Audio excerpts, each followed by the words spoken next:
আইনগত কিছু ফ্যাক্টরাতে যে ক্রিকেট ফেসে যাবে এবং ক্রিকেট ফেসে গেলে আমাদের ক্ষতি হবে, ক্রিকেটের ক্ষতি হবে, স্পোর্টসের ক্ষতি হবে। ওনারা আসতে পারবেন না, আসতে চাচ্ছেন না, they should just simply send their resignation. বোর্ডটা তো সরকার যদি ভাঙে তাহলে একইভাবে শ্রীলঙ্কা এবং জিম্বাবুয়ের মতন অবস্থায় আমাদের পড়তে হবে। সেই জায়গাটা থেকে বলবো তাদের স্বপ্রণোদিত হয়ে তাদেরই রিজাইন করা উচিত। তারা তো 12-13 বছর ছিলেন। আমাদেরকে বিশ্বের কাছে তুলে ধরার জন্য এই ওয়ার্ল্ড কাপটা আমাদের করা কিন্তু সাংঘাতিকভাবে প্রয়োজন। আমাদের স্টাফ যারা আছেন, সিইও আছেন এবং অন্যান্য যারা আছেন তারা তো আছেনই, তাদেরকে নিয়েই কাজ শুরু করতে হবে। তখন সরকারের একটা সুযোগ হবে ইন্টেরিয়াম একটা বোর্ড গঠন করে দিতে, এবং যত শীঘ্রই পারেন ওনারা আবার আরেকটা ইলেকশন দিয়ে তখন নির্দলীয় হোক, যেইভাবে সরকার চাবে সেইভাবে হতে পারে।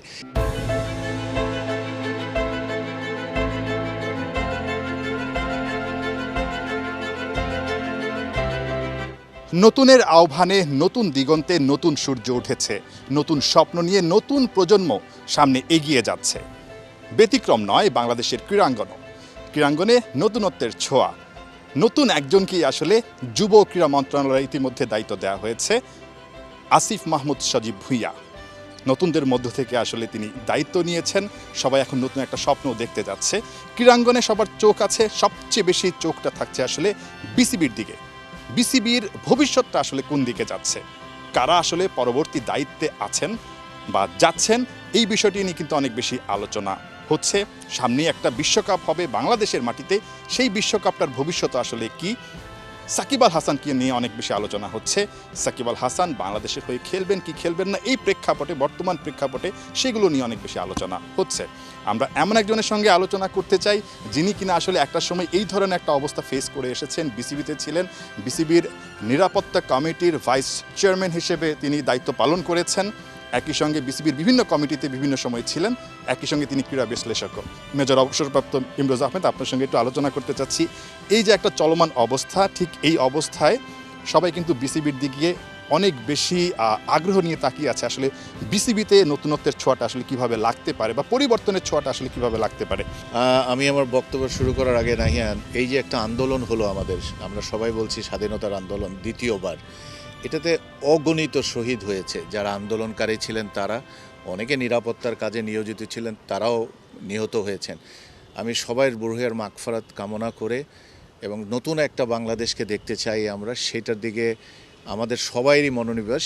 আমি এইরকম একটা পরিবেশে আমরা একটা সময় দায়িত্ব নিয়েছিলাম, সেটা হচ্ছে 2007-08 দিকে, যখন সেনা সমর্থিত একটা সরকার আসলো জেনারেল মঈনুদ্দিনের আন্ডারে। তখন একটা নতুন করে কমিটি করা হয়েছিল, সেটাও ছিল অল্প সময়ের জন্য, 2 বছর 2.5 বছরের জন্য।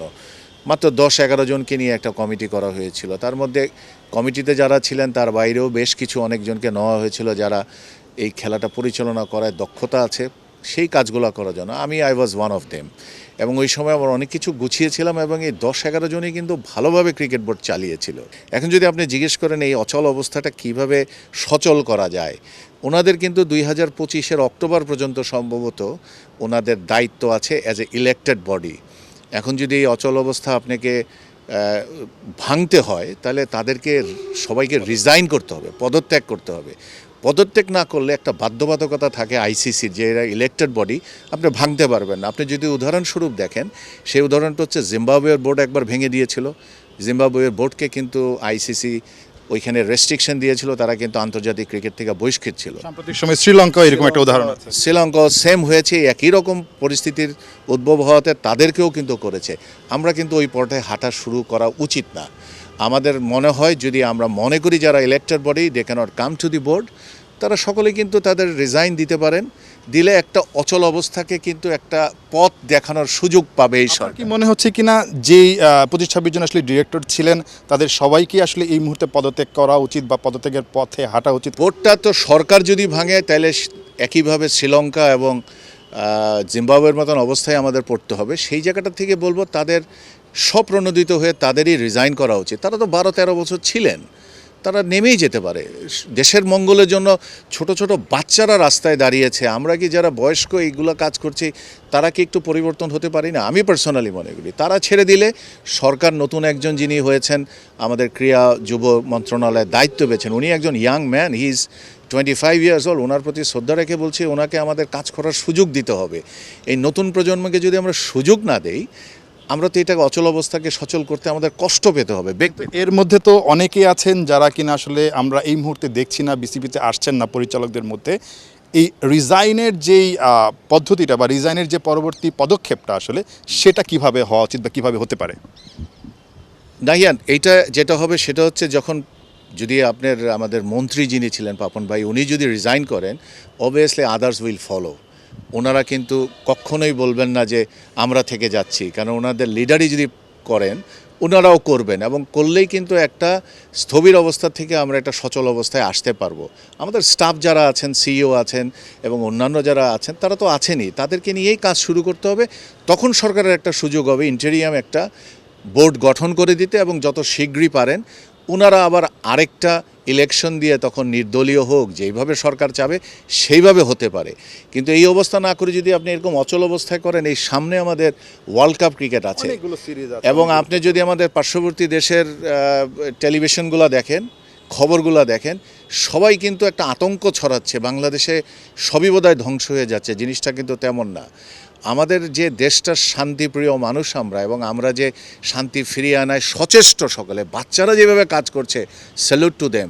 তো ওই জায়গা থেকে আমি বলবো আমাদেরকে বিশ্বের কাছে তুলে ধরার জন্য এই ওয়ার্ল্ড কাপটা আমাদের করা কিন্তু সাংঘাতিকভাবে প্রয়োজন, এবং এটা করার জন্য আমি নিশ্চিতভাবে বলতে পারি নতুন সরকার যারা এসছেন, মাত্র একদিন হয়েছে তারা এটার দিকে মনোনিবেশ করবেন। এটা আমাদের একটা বিরাট সাইনবোর্ড, এবং প্রায়োরিটি হচ্ছে যে এটা আমাদের একটা বিরাট এক্সপোজার যে আমরা কিন্তু সব নর্মাল করে ফেলেছি, ওয়ার্ল্ড কাপটাও করে ফেলেছি। তো এই জায়গাটায় আমি বলবো ক্রিকেট বোর্ডেরও সহযোগিতা করা উচিত। ওনারা যদি মনে করেন ওনারা নট ক্যাপেবল অফ কন্টিনিউইং এবং ওনারা আসতে পারবেন না, আসতে চাচ্ছেন না, they should just simply send their resignation.